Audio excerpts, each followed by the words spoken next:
Assalamualaikum warahmatullahi wabarakatuh. Perkenalkan, nama saya Nazila Fitri Alfiani dengan NIM 20040101060 akan menjelaskan mengenai kation Ca2+ dan anion NO3-. Untuk UAS Praktikum Kimia Analisis Kualitatif. Yang pertama yaitu ada jurnal kation.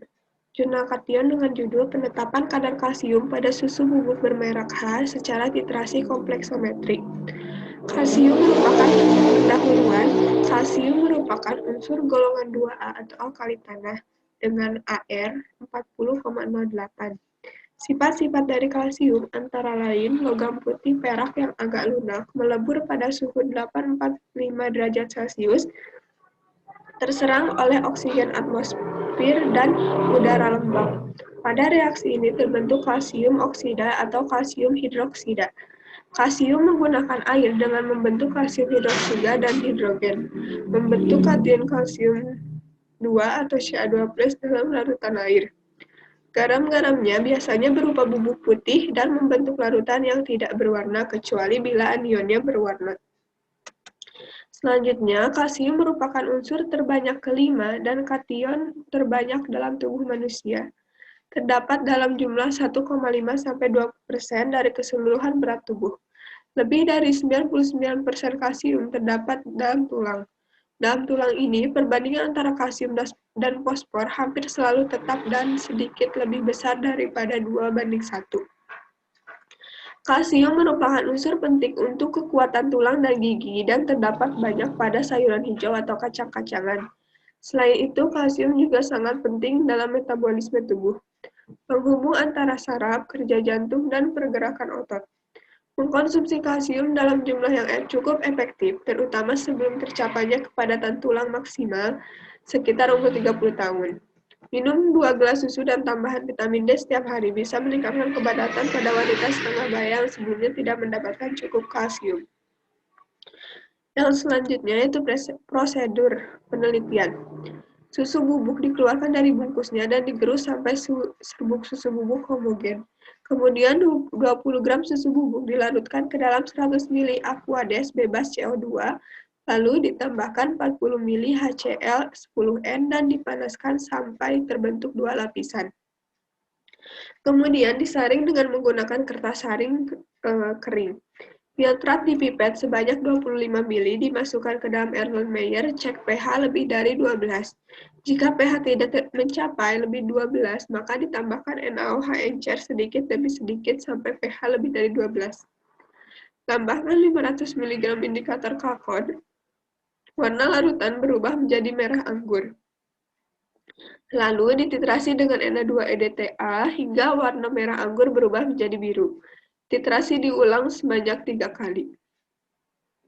Kemudian, dilakukan titrasi blanko dengan cara dipipet 25 ml Aquades dan dimasukkan ke dalam Erlenmeyer.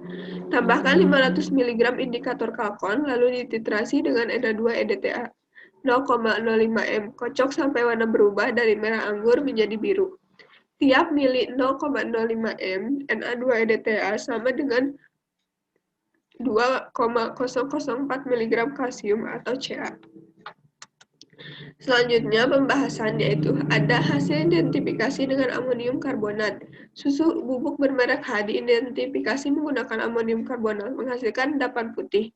Hal ini menandakan bahwa susu bubuk bermerek H mengandung kalsium. Kemudian dilakukan uji lanjutan dengan metode titrasi kompleksometrik. Titrasi kompleksometri adalah suatu cara titrasi berdasarkan atas pembentukan kompleks antar ion logam bervalensi banyak dengan suatu ligan yang larut dalam air. Setelah dilakukan penetapan kadar dengan titrasi kompleksometri, kadar kalsium diperoleh setelah warna larutan berubah dari merah anggur menjadi warna biru. Kadar kalsium pada susu bubuk bermerek H diperoleh sebesar 0,24%. Angka kecukupan gizi kalsium untuk orang dewasa dan manula lebih dari 19 tahun, yaitu 800 mg per hari. Ibu hamil dan menyusui dianjurkan penambahan konsumsi kalsium sebesar 150 mg per hari. Bayi dan anak-anak 200 mg per hari sampai 400 mg per hari, sedangkan untuk usia remaja sebesar 100 mg per hari. Penyakit akibat kelebihan kalsium disebut hiperkalsemia yang dapat menyebabkan terjadinya penumpukan kalsium di tempat yang tidak seharusnya. Penumpukan kalsium dapat terjadi pada sel dan jaringan dan dapat menyebabkan terjadinya batu ginjal. Kekurangan unsur kalsium dalam persediaan di dalam tubuh dapat menimbulkan kerusakan pada gigi. Pertumbuhan tulang menjadi tidak sempurna dan dapat menimbulkan rhinitis. Apabila bagian dalam tubuh terluka, maka darah akan sukar membeku sehingga pengeluaran darah bertambah. Terjadinya kejang otot, riketsia pada anak-anak dapat mengakibatkan osteoporosis, tulang rapuh pada orang dewasa. Menurut Andreas Made Astrawan dan Kasih Leomitro 2008. Kesimpulan dari jurnal tersebut yaitu berdasarkan hasil dan pembahasan, maka kesimpulan dalam penelitian ini adalah kadar kalsium yang diperoleh dari susu bubuk bermerek H adalah 0,24%. Yang selanjutnya yaitu tentang jurnal anion NO3-min. Di sini digunakan jurnal dengan judul penentuan secara serempak kadar minor anion F-min, Cl-min, NO2-min, Br-min, NO3-min, SO4-2-min, dan PO4-3-min pada sampel air minum dalam kemasan dengan teknik kromatografi ion kinerja tinggi. Untuk pendahuluannya, air minum dalam kemasan bukan hanya digunakan untuk minum, namun juga dapat digunakan dalam persiapan makanan. Sehingga kontaminasi air minum menjadi perhatian semua pihak dan perlu terus dipantau untuk memenuhi kualitas air botol kemasan yang dibutuhkan. Ada berbagai kontaminan biologis, misalnya bakteri dan virus. Dan kimia, misalnya organik dan anorganik termasuk kandungan minor anion seperti fluorida, klorida, nitrit, bromida, nitrat, sulfat, dan fosfat. Menurut Sharma dan Bhattacharya 2017, kontaminan yang telah diatur oleh Kementerian Kesehatan RI untuk mempertahankan kualitas yang disyaratkan untuk air minum. Oleh karena itu, diperlukan teknik penentuan kadar dalam air minum yang spesifik, sensitif, selektif, efektif, dan akurat, serta berkinerja tinggi untuk memastikan kualitas air minum tersebut. Yang selanjutnya, prosedur yang pertama, instrumen analisis yang digunakan dalam penelitian ini adalah Metron Echo IC. Sebagaimana dalam gambar 1 dapat dilihat itu instrumen kromatografi ionnya yang dilengkapi dengan modul sistem konduktivitas tertekan yang juga dilengkapi dengan kolom analitik pemisah anion tipe Metrosep ASUP 17-250/4 yang digunakan dalam penentuan kadar minor anion pada sampel standar dan semua sampel air botol kemasan. Yang selanjutnya yaitu untuk bahan kimianya digunakan senyawa natrium karbonat anhidrat untuk menyiapkan 6 mmNa2CO3 dan senyawa natrium hidrogen karbonat digunakan untuk menyiapkan 1,2 NaHCO3. Kedua larutan ini dikombinasikan untuk digunakan sebagai eluen. Pasta seluler dan eluen disaring menggunakan membran filter dengan pori sebesar 0,22 mikrometer sebelum digunakan. Kadar 20 mm asam sulfat digunakan sebagai larutan regenerasi pada kromatografi ion sistem konduktivitas tertekan. Standar kalibrasi konsentrasi yang sesuai disiapkan secara reguler mingguan dengan mengencerkan standar 1000 mg per liter ion kromatografi multi-element yang mengandung anion F-min, Cl-min, NO2-min, Br-min, NO3-min, SO4-2-min, dan PO4-3-min. Dengan deret konsentrasi kalibrasi 1,2, 1,4, 1,6, 1,8, dan 2 mg per liter. Semua larutan disiapkan dalam aqueous dan disaring dengan menggunakan membran filter 0,22 mikrometer sebelum penentuan kadar minor anion dilakukan.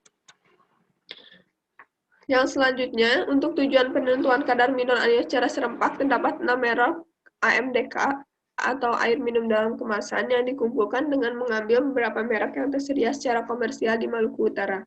Ada merek kemasan yang diproduksi di dalam dan di luar wilayah Maluku Utara dan dipasarkan di wilayah Maluku Utara, di antaranya ACM, Aqua, Ake, Flow, Miaoxi, dan Krug. Keseluruhan sampel AMDK yang dikumpulkan kemudian ditentukan kadarnya secara langsung tanpa pre-treatment selain disaring untuk menghilangkan partikel pengotor yang mungkin ada dalam sampel dengan menggunakan membran filter 0,22 mikrometer. Yang selanjutnya yaitu kondisi analisis. memperlihatkan kondisi pemisahan dalam menentukan kadar minor anion yang digunakan pada penelitian ini untuk sampel standar dan semua sampel AMDK. Ada komposisi eluennya bisa dilihat 6 mm 6 mm Na2CO3 ditambah 1,2 mm NaHCO3.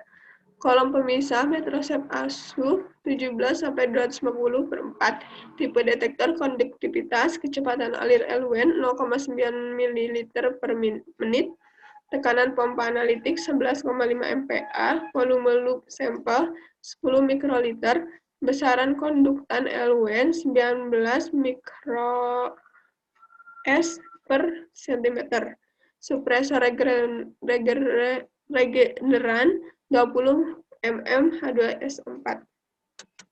Yang selanjutnya untuk pembahasan, dikarenakan anion yang akan dibahas yaitu NO3, jadi yang dibahas hanya ion nitrat NO3.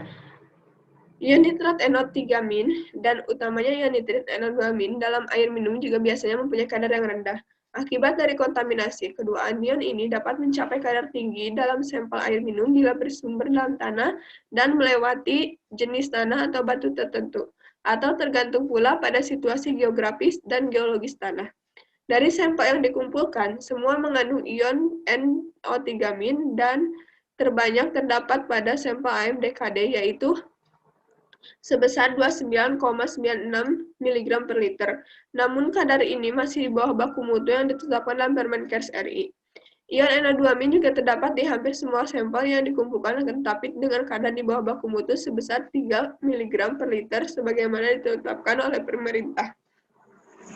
Emilia 2019 melaporkan telah melakukan analisis kandungan nitrat dan nitrit dalam 5 sampel air minum isi ulang yang dikumpulkan pada lokasi yang berbeda secara spektrofotometri UV-Vis, bahwa nitrat dan nitrit yang diperolehnya berturut-turut sebesar 3,10 sampai 4,80 dan 0,013 sampai 0,037 mg per liter.